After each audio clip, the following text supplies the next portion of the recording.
to be shoulder width apart. So shoulder width, the width of my shoulder. I drop my hands, they're under my shoulders, so my feet are either under my hands or just outside that spot. From there, I need to stick my bottom out just a little bit, making sure I'm keeping my head up, and then I'm bending down and all the way back up, and all the way down and all the way back up. So for those of us who are a little bit older, it's the same thing as squatting with a bar. I have to lean forward a little bit so that I can bend down low. But if I lean this far forward with a bunch of weight on my back, I'm going to end up flipping over my bar. So I'm going all the way down, all the way up. 1 minute. Here we go. Get ready. Get set.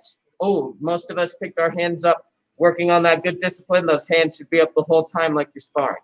And go for it. 1 minute. All the way down, all the way up.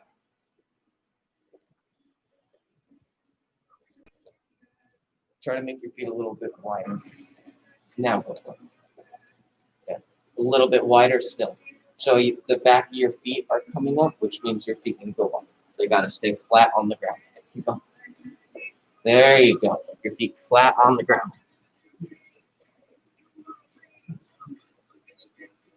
Halfway there, 30 seconds. Keeping those feet flat on the ground and my hands up. Making sure our toes are facing forward as much as possible.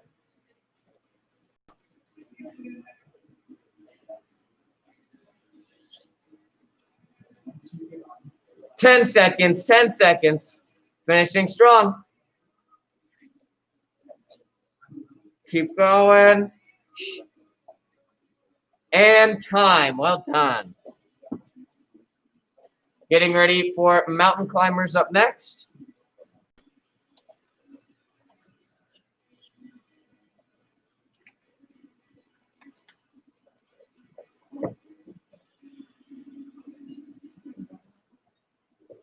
Okay, so for our mountain climbers, keeping my feet inside my shoulders. So if I'm in push-up position, that means in between my hands.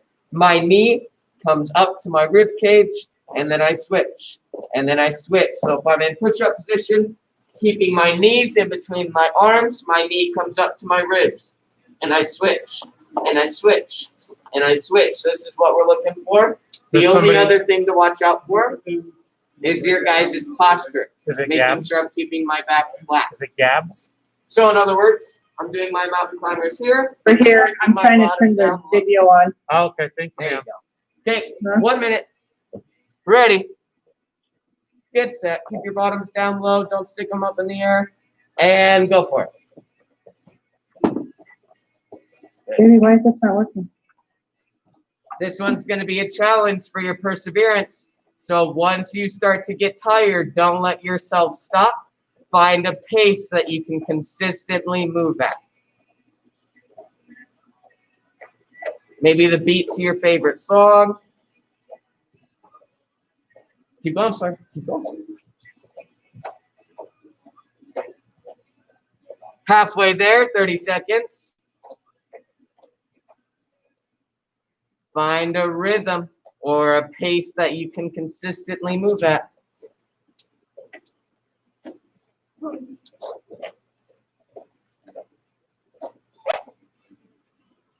Ten seconds, you're almost there. So close.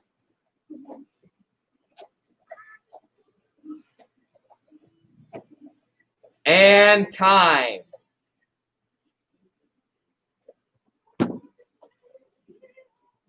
If you have the space for a jump rope, you should be using your jump rope since you're in level 2. If you don't have space for a jump rope, I understand you guys are in smaller areas.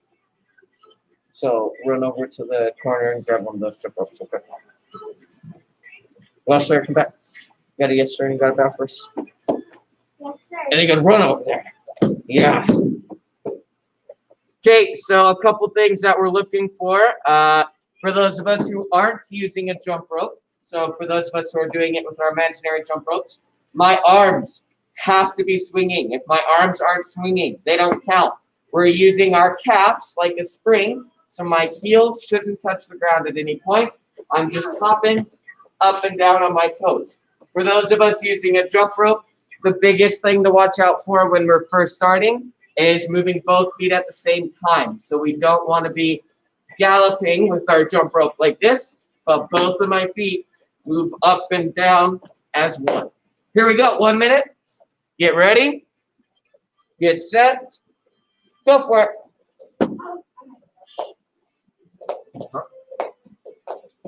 If you get a low number when using the jump rope, that's to be expected. Not a lot of us are used to using that jump rope yet.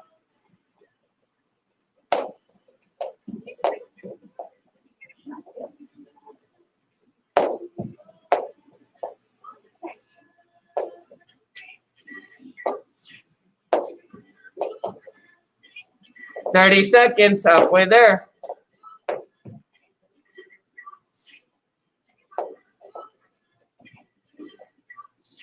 A jump rope takes practice to get down at the start.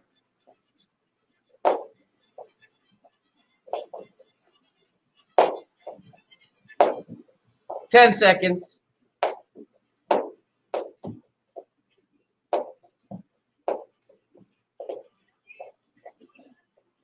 And time. Sorry, will you bring me that jump rope quickly? Yes, what? Yes, what? Yes, sir. Okay.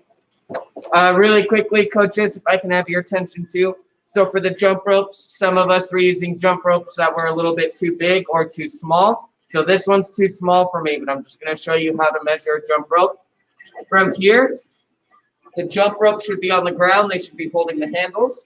They should place both feet at the very bottom of the jump rope and then pull the jump rope up to their sides. The jump rope should go up under their armpit. So if I were to let go of one side just to show you, the jump rope should get all the way up to their armpit right there on both sides. And that's how big their jump rope should be. If it goes up above their shoulder, it's too long. If it gets down to here like it was for me, it's too short, and that's only going to make it harder. So they should be holding onto both handles, standing on the bottom. The handle should get up to their armpit. So that's about the height that should be on your person when you're doing the jump ropes. Okay, up next are our front kicks. Being in level 2, we have to have good chambers with our kicks. It is a must. So we are all really, really good at chambering the front kick before we kick. We're working on the re-chamber. So from here, my knee is pointed really well before I kick, but if I drop my knee, now it's no longer a good re-chamber. So I have my knee chambered before I kick. I snap my foot out and back, and my knee is still where it was when I started. So holding my knee there, that's what we're working on. Remember, belt level is bare minimum. Anything thrown below the waist does not count. It has to be at least at the waist to count.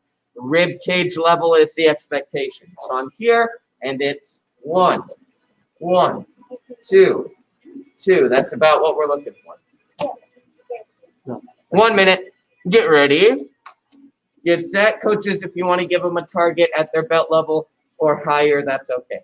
Ready and go for it. Chamber and re-chambering. Pointing that knee still up high. Good. Hands up, sorry. Yeah. Yes, sir. Hands are up, head is up, showing that posture. Very good. Well done. I'm loving the reach chambers right now. They're looking super solid. Leah's especially are looking really strong.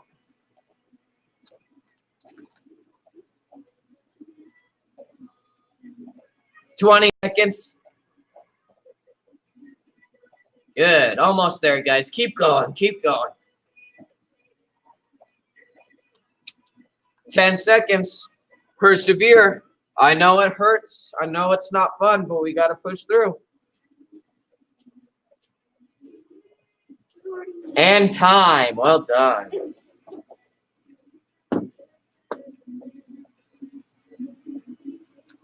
Front punches are going to be next.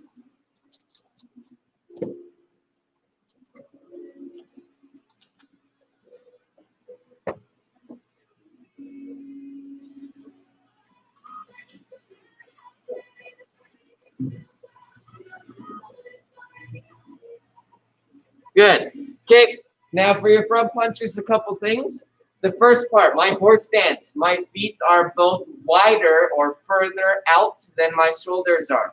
My toes are facing the front or my opponent, and then I'm also bending my knees forward. I don't want to bend my knees out to the side, but forward. So now I'm in my horse stance. From here, one hand is in the middle of my body, not in line with my shoulder, but in line with the center of my chest. Not down here, not up here, not anywhere but the center. The other hand is chambered. And all I'm doing from here is switching hands. Switching hands. Now these should be powerful. We're looking for strong punches. So I'm snapping my gi. 1, 1, 2, 2. Soft punches aren't going to do anything for me. When you guys are doing it, it is okay to go faster as long as you still have power. So meaning I'm turned here. Those punches still had power, so that was okay. If I go at that same pace, though, without power, now that's not okay anymore. Here we go. Drop down in your horse stance. Power is a must for these. 1 minute. Get ready. Get set. And as we all know in level 2, counting like we do our mountain climbers. Go for it. Powerful punches. Every punch is strong enough to break through one of our boards. Good. Your elbow? Yep. That means that you hyperextended your arm. Uh-huh. I've done it several times myself. Halfway there.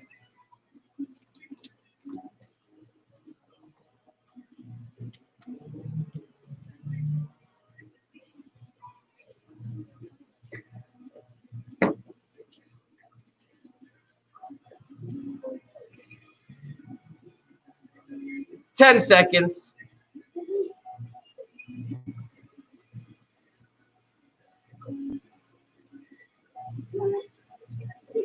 And time. Well done.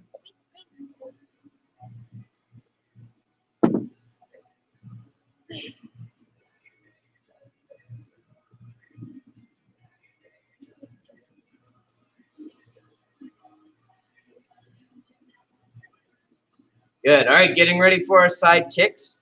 Now that you guys are in level 2, another way to think of the reed chamber. The reed chamber is super important in terms of combat, your sparring as well. So in other words, if I throw my side kick and I don't rechamber my leg well, if you're fighting an experienced opponent, he will follow your leg back in and hit you because he can't throw it back out. So it's important to have that reed chamber. So as we're doing our side kicks, I'm set. Now that we're in level 2, I cannot pre-pivot before I chamber. The pivot chamber happen at the same time. So I'm set, pivot chamber, my leg is flat, my heel is facing my target, my knee is facing where my belly button was. Then like there's a rocket at the end of my knee here, it pushes my whole leg out, then I pull it back and I set it down. So if I'm doing it a little faster, 1, 1. And that's what we're looking for. So again, we're not expecting high numbers. We are expecting good technique. Keeping them at least at your waist. Here we go. 1 minute. Get ready. Get set. Go for it. Good. I'm seeing everybody leaving their hands up and their heads up already. Well done.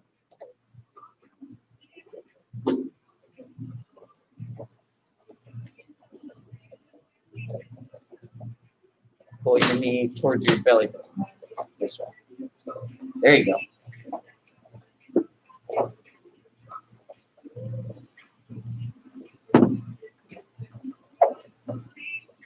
Halfway there, 30 seconds.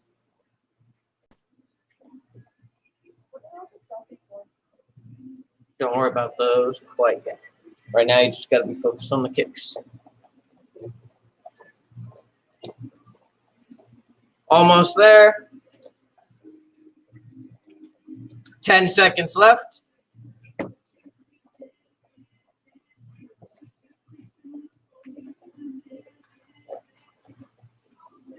Time. Well done. Only one left after this one.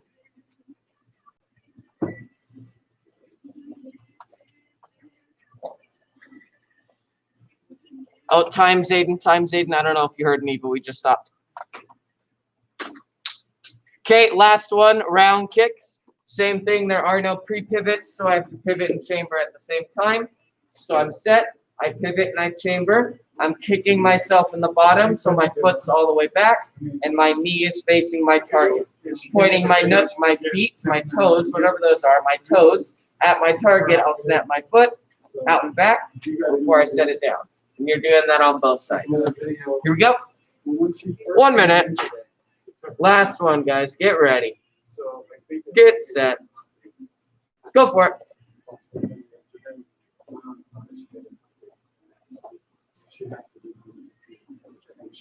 Remember, if the kick is below your belt, it doesn't count. Keeping your hands up, your head up.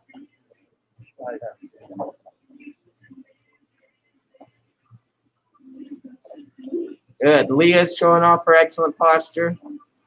Cody's keeping his hands and his head up.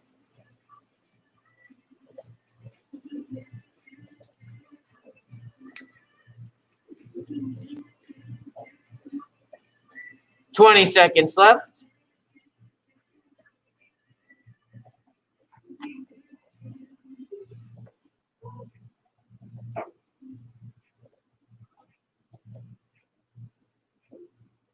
"5 seconds. And time.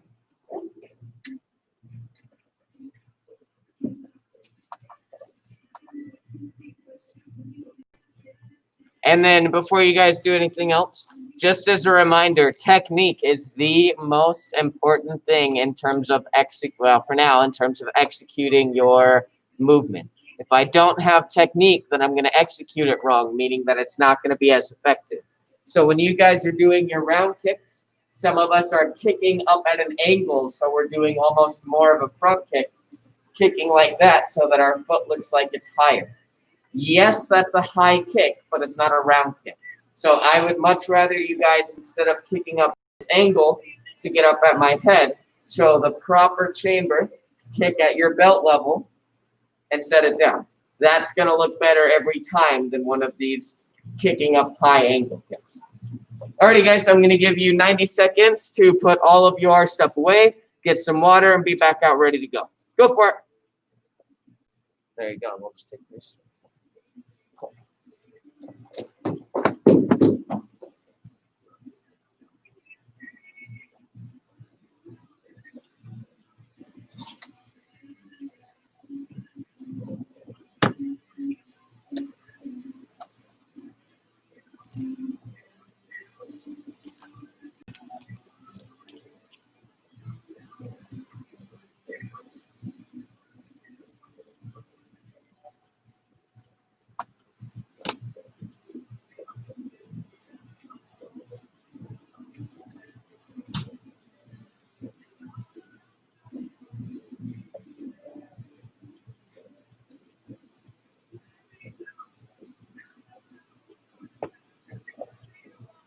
Good.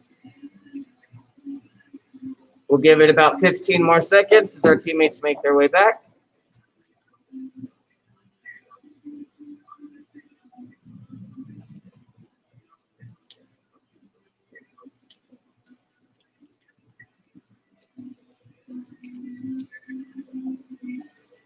Okay.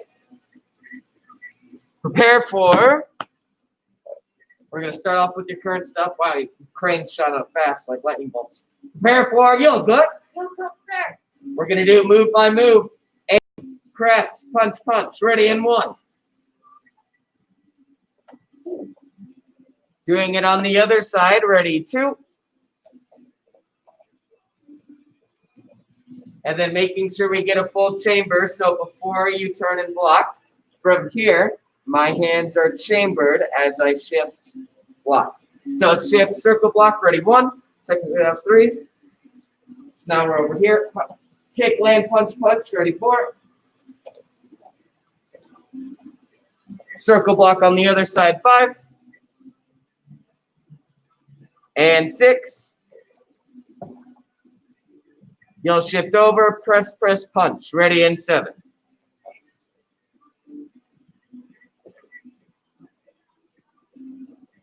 So your right hand should end out. Stepping forward, doing it on the other side. Ready, 8. This time, your left hand should end out. And 9. Pull around and set. Ready, 1. Good.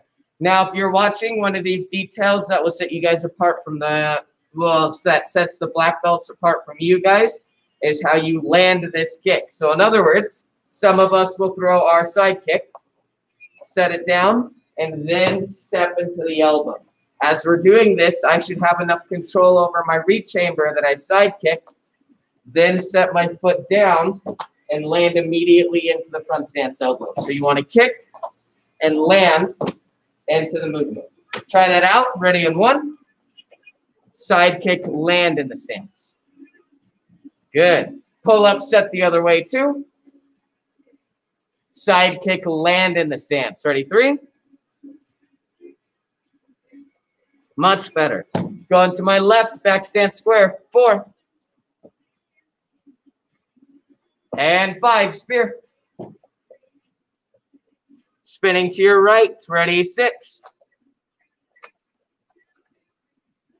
Good. We're the square block on the other side. 7. Our first outer block punch. Ready in 1. And we'll step forward, do it again, 2. And then we'll step behind and key off, 3. Oh, yeah. First reinforced block, ready, 1. There you go, looks like you fixed it. And then together and out, finishing it, 2. Oh, yeah. Good job, guys. And reset for me. Yes, sir. On your own. Prepare for yoga. Yoga, sir. Yes, and begin. She got excited, wanted to do it before.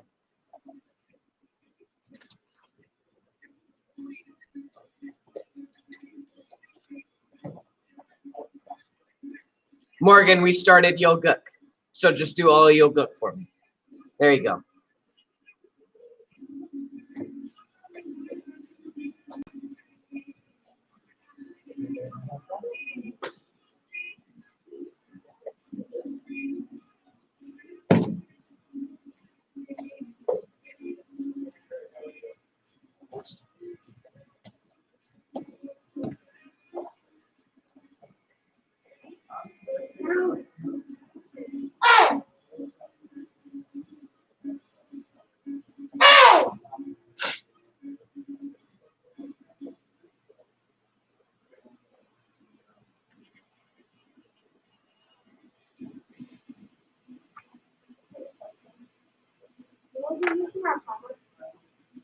If we have time.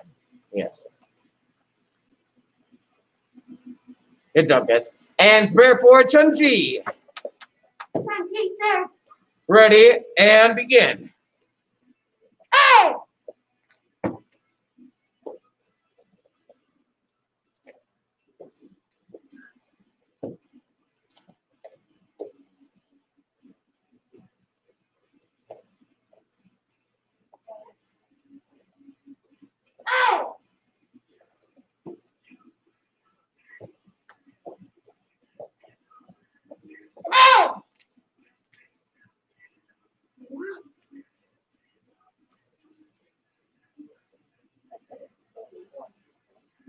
Good. Hold that move as our teammates are finishing up. While you guys are here, go ahead and check to see if your shoulders are square. So if one hand's out, I should put the other hand out. And if they're able to match, then my shoulders are square. If I leave my shoulders where they are and I stick my other hand out and they're not even, then my shoulders aren't square. Good. And stand back up for me. Yes, sir. Okay, prepare for Zomji. Zomji. Zomji, yes. Some of you know what this is, some of you don't. You are doing the zombie version of Chun-Ji. So maybe your leg doesn't work. You can't hold your head up because it doesn't really function very well. All my moves are weak. So I'm here and I'm doing Zomji. So you guys have to do your best Zomji. Here we go. Get ready. get set, and go for it. Zombie. Looking for the best looking zombies doing Chun-Ji. Oh, yeah. Oh, yeah. We got some Oscar winners in here tonight. There you go. That was good. The second one was good. Yeah. Oh, yeah.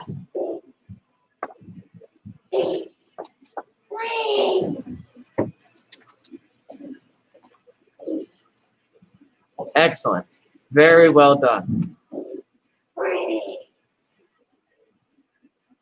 Zombie. Yes, Mr. Scott's got it down very well. He does a very good zombie. Good job, you guys. Yeah. And reset for me. Very good. Okay, now the next one, prepare for Frankengook. So now you're Frankenstein doing Yolgook, so your movements are super, super stiff. So last time you were like falling apart, nothing could hold in place. Now you're Frankengook, everything you're doing is super stiff. So you're here and it's super stiff movements. When you go to kick, you do your circle block. And you have to kind of turn and then you're kicking. Punch, Frankengook. Ready.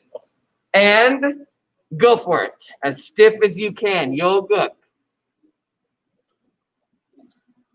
Yes. Yes, Frankengooks. Very well done.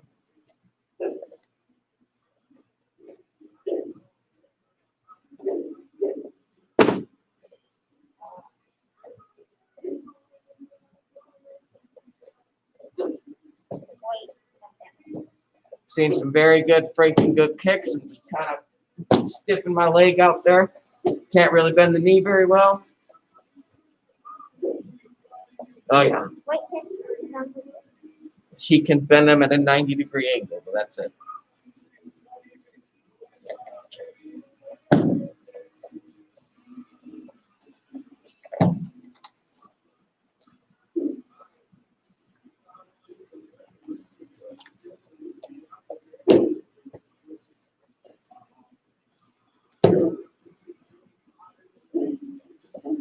Good. About 30 seconds to finish our Frankengook up here.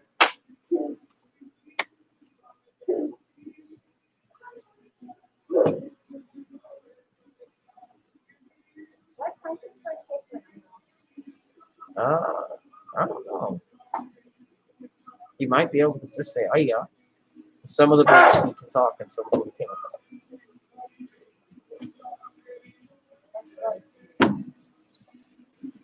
Good job, you guys.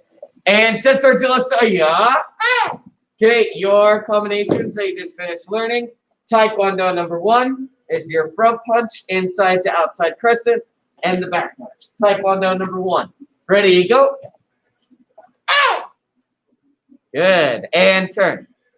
Number 1 again, just remember, when I'm sparring, I'm using that crescent kick to either knock my opponent's hand out of the way or I'm trying to hit him in the jaw with my heel. So I'm trying to get my foot at least up to my chin level, if at all possible. Number 1 on this side again. Ready, and go for it.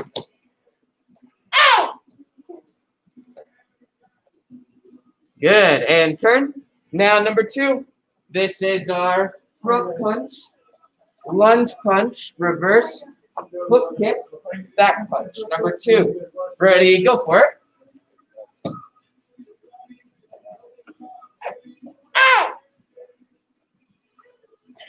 Good, and turn. Now again, taking it from a sparring standpoint, if I'm facing you guys here, and I go to do a reverse hook kick, and I start kicking right away, you're going to see that kick coming from miles away. You're going to be able to get out of the way.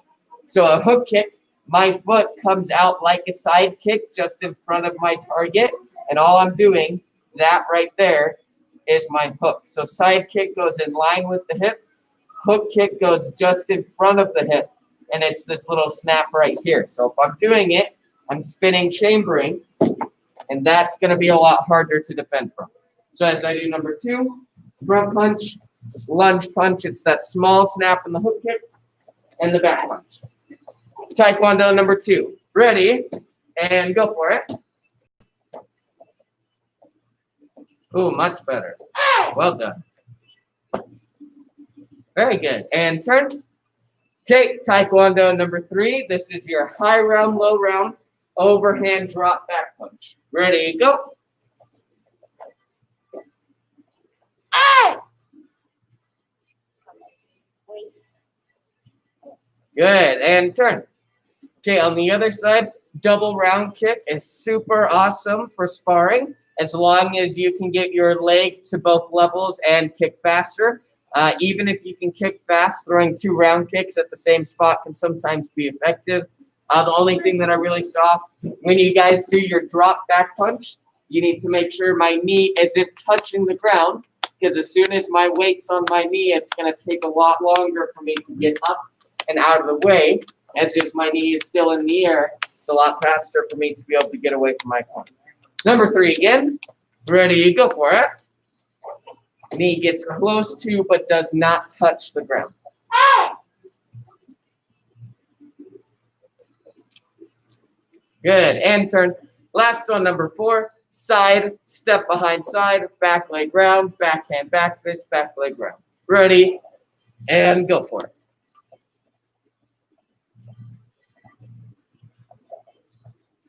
Hey!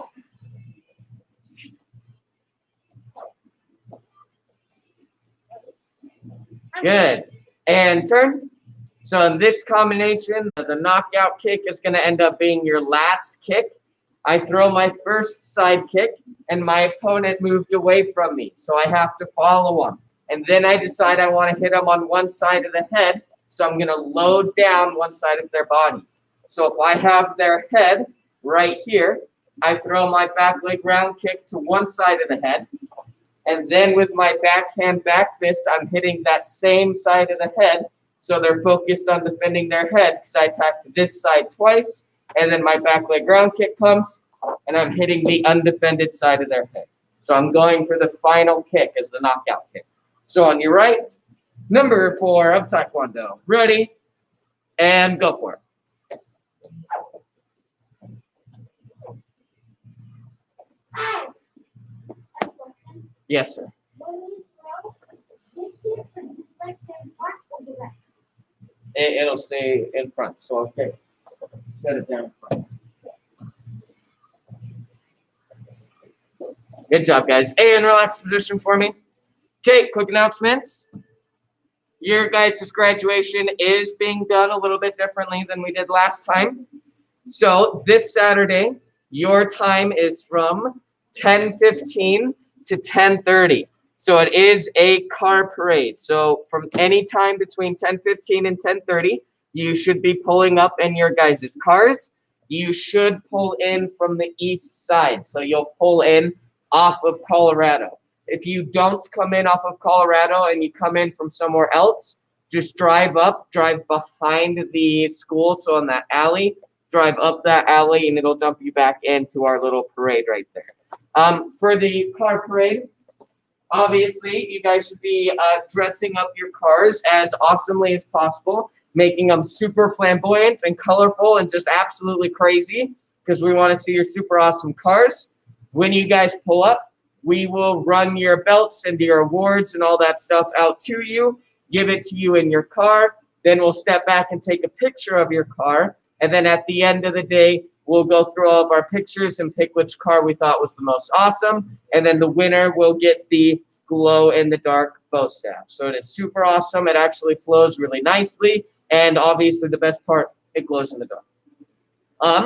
Other than that, that's really all you guys have to worry about for graduation. Just as a heads up as well for your guys' fitness evals, when you get into level 3 for your tests, so you won't do it every fitness eval, but just during the testing portion of your fitness eval, you do have to run a mile. So it says run on the bottom of your cards. You will be running a mile every testing when you guys get to level 3, weather or massive pandemic sickness provided. So just making sure when you guys have time practicing running a mile, even if it's not a full mile to start, practicing with a half mile, quarter mile, whatever it is you need to start off with. But that is it. Ready? Come to attention. Bow courtesy. And position. Sir. Hands behind your backs. Sir. And black belt, Creed. As a dedicated student of the martial arts, I live my life by the principles of black belt. Honesty, courtesy, integrity, perseverance, self-control, and dying spirit, sir. Long belt position. Sir, my high pride is the best, sir. Huzzah! Okay, Master Club, if you have any questions, now's the time to ask. If not, you are dismissed. Leadership, go ahead and grab your notebooks, come back out, and take a seat. Go for it, guys. Sawyer, you just heard a bout over here before you ran, right? Okay, let's double check in. Yes, sir. All right.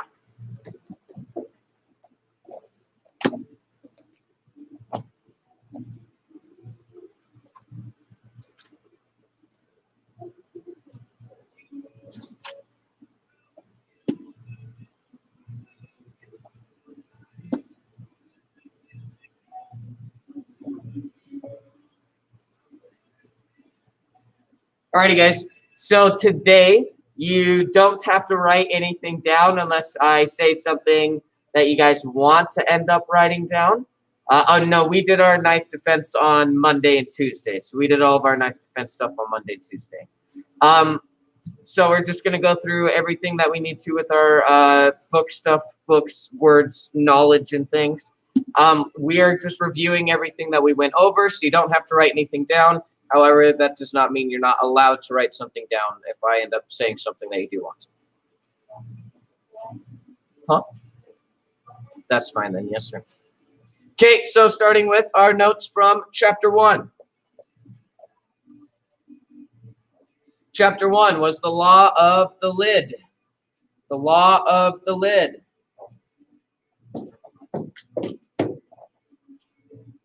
Okay, so I'm going to call on some people to do some things. Can you unmute? Oh, Kellen, go ahead and unmute yourself really quickly for me, so I can ask you a question, words and stuff. See if we can. Yes. Okay, Kellen, can a level 1 student have taught you Yoguk? You can say it, so just say no, sir. Because I can hear you. Yeah. Why could a level 1 student not have taught you Yoguk? Because I need to learn it in level 2. Yes, exactly. So a level 1 student can't teach you Yoguk because a level 1 student doesn't know Yoguk. Thank you very much, Kellen. You guys can meet yourselves again now. So your ability to teach is limited by what you know. So you can only teach what it is you know. So if you don't know something, you can't teach it. So as a strong leader, you should be always trying to learn more, wanting to learn more, always finding new things that you can learn, because the more you know, the more there is for you to teach. Therefore, the more people that you can effectively help. Now moving on to Chapter 2. Chapter 2 was the law of influence. The law of influence. Leah, go ahead and unmute yourself for me really quick.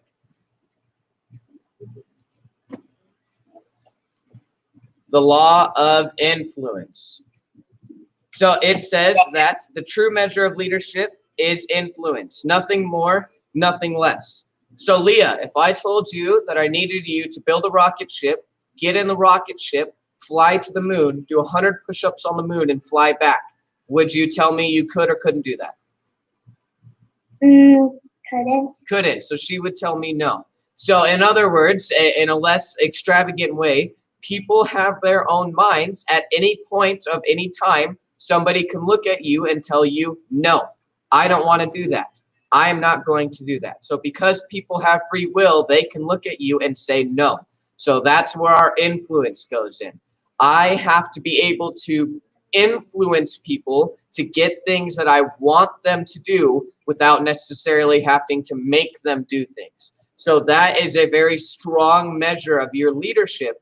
The more I am able to get people to do things without me forcing them to is a good show of my leadership or my influence.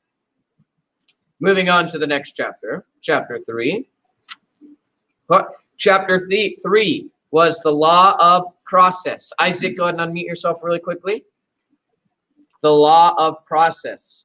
Leadership develops daily, not in a day. So Isaac, can you earn your black belt in 1 day? No, sir. Can you earn it in 2 days?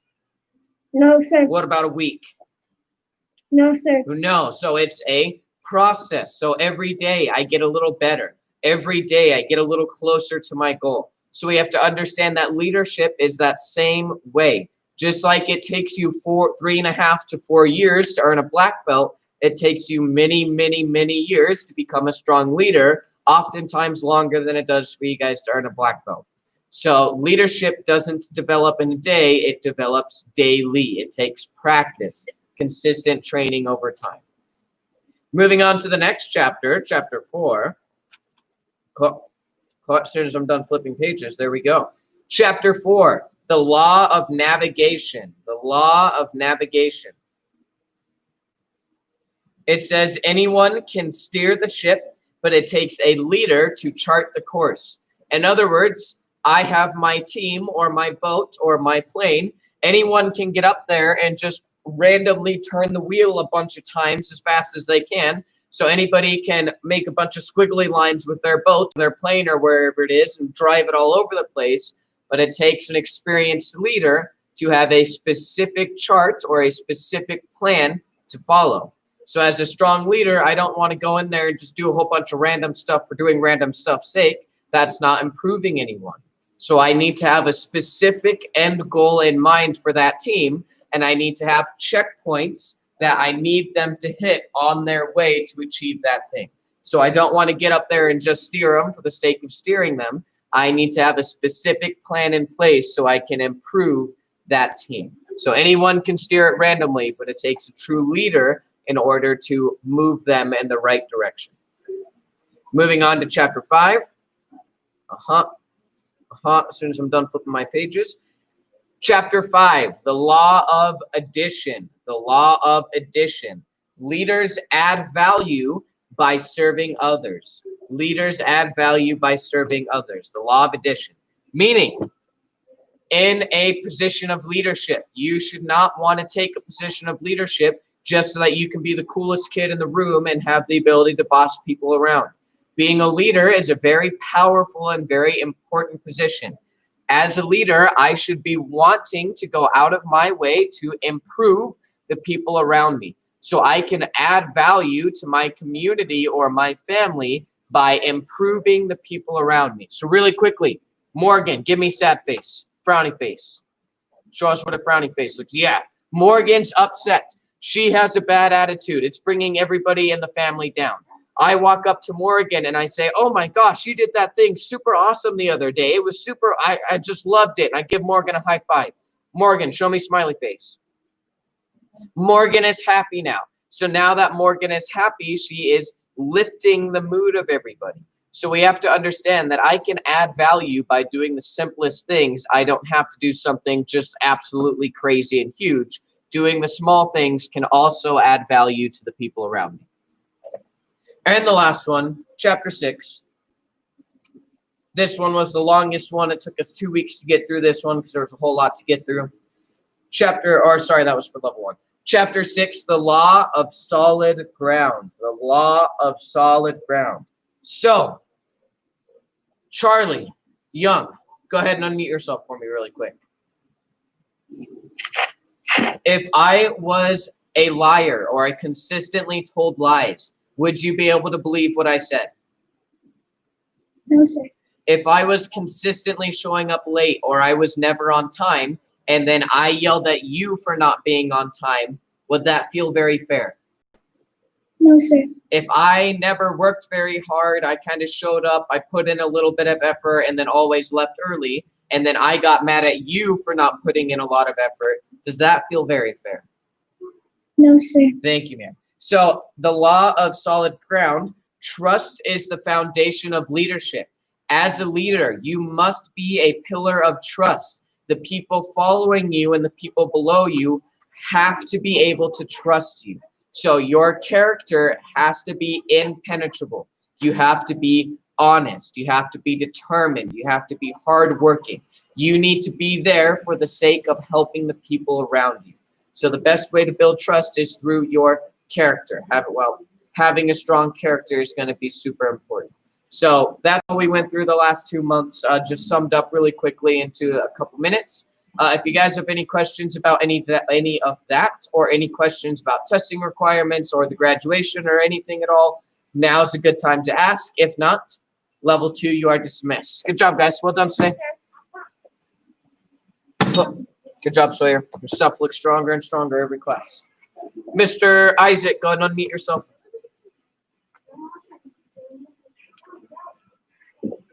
Did the kids mask already come? The one you're wearing? I don't know for sure. I know that they're either supposed to arrive later today or tomorrow, I believe is what I heard. But I don't know if we have them today for sure or not. Are you planning on getting one, Mr. Isaac? Yes, sir. All right. We'll make sure we save one for you. Two. Save 2 for you. Gotcha. We'll save 2. All righty. Mr. Devin, go ahead and unmute yourself. Have a good afternoon. You do the same, Mr. Isaac. I was just wondering, like, in camp and small. Gotcha. So that one we'll do the next time you come in, or if you want to come by and pick some up at some point if you're not staying for class. That one we can't necessarily send to you. So I believe, so just next time you come in, just ask whoever's behind the desk for a bigger pair of pants, and then they can help you out from there. Does that make sense, Mr. Devin? All right.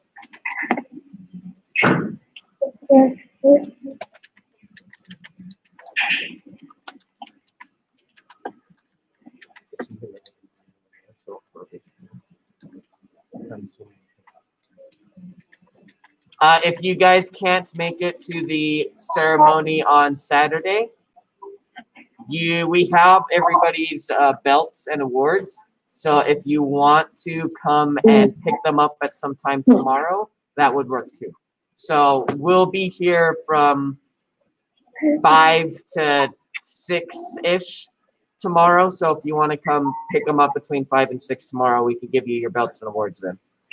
Awesome. If that time doesn't work out, just text us and we'll figure something out for you guys too.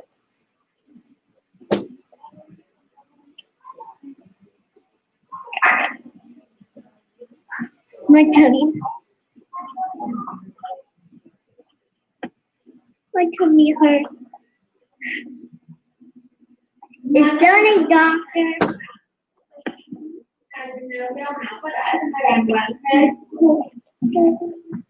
My tummy hurts.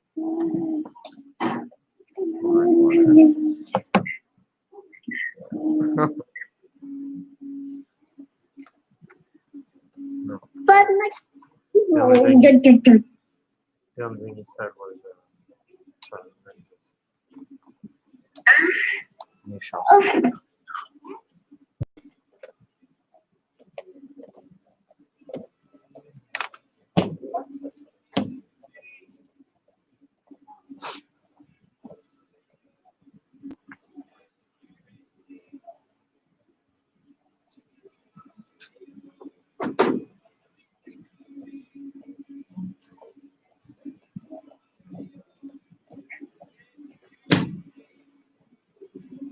Huh.